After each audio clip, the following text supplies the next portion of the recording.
Hello everyone. Right, okay, I thought I'd just do a little comparison between the HTC Hd2 and the new Galaxy S2. Right, okay, now as you probably know, the HD2 is a Windows mobile phone, the 6.5, and the Galaxy uses Android. Okay, well, I'll be honest, I am a Windows mobile fan. I've always used it and I'm used to it. In my opinion, if you were to take apps out of the equation, Windows phones are the best, but that's just my opinion. That aside, content is everything, and with so many apps out there, until there are more Windows mobile apps out there on the market, it's a battle that, well, Windows mobile phones are going to keep losing.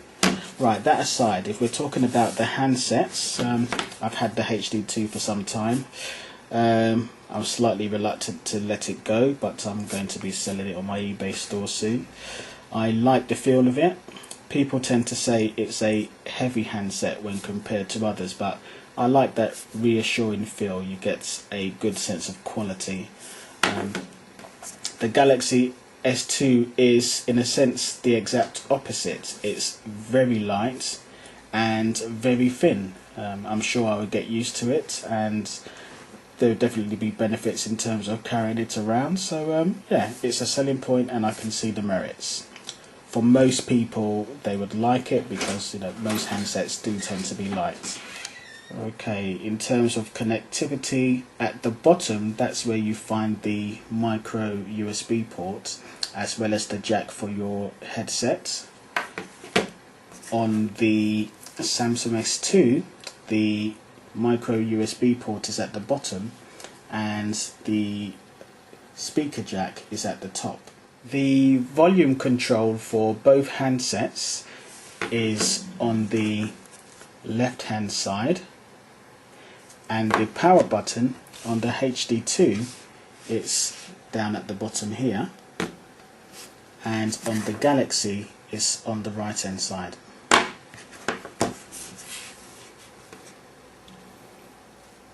One thing you notice straight away with the AMOLED screen is how bright the display is in comparison to most handsets. It really stands out.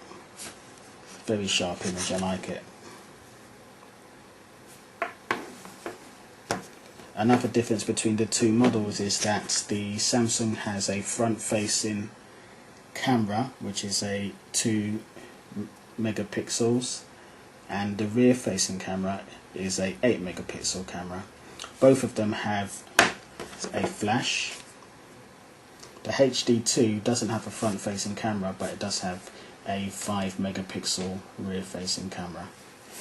One thing I noticed is when you look at the two,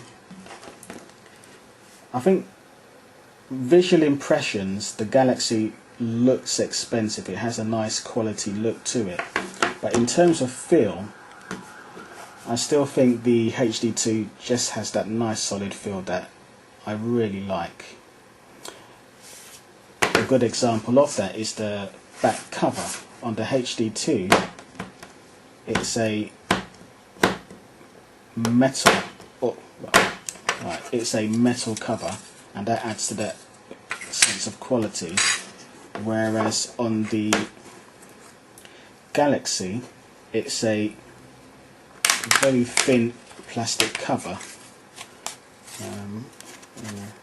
Yeah, you need to probably be a bit careful when you remove it. Make sure you don't snap it. I'm not saying it will snap just like that, but you just have to have that little bit of, just have to be a little bit extra careful. The thinness of the back cover, well, it feels solid when it's on the phone, and well, it's a new model, and what I've seen on the internet, that there's a case that you can get that actually puts an extra battery on the back of it to give you extended battery life. I'm looking forward to that. So Yeah, I think that gives it a nice edge, because as you know, smartphones, they're not known for long battery life. Having two batteries on a phone, because it's a very slim phone, I imagine once you've got the case stroke battery adapter on the back, it's not going to be too fat and not too heavy, because it's already a light phone. Yeah, I'm looking forward to seeing how that looks. By the way, that's a Samsung accessories, it's not an aftermarket one.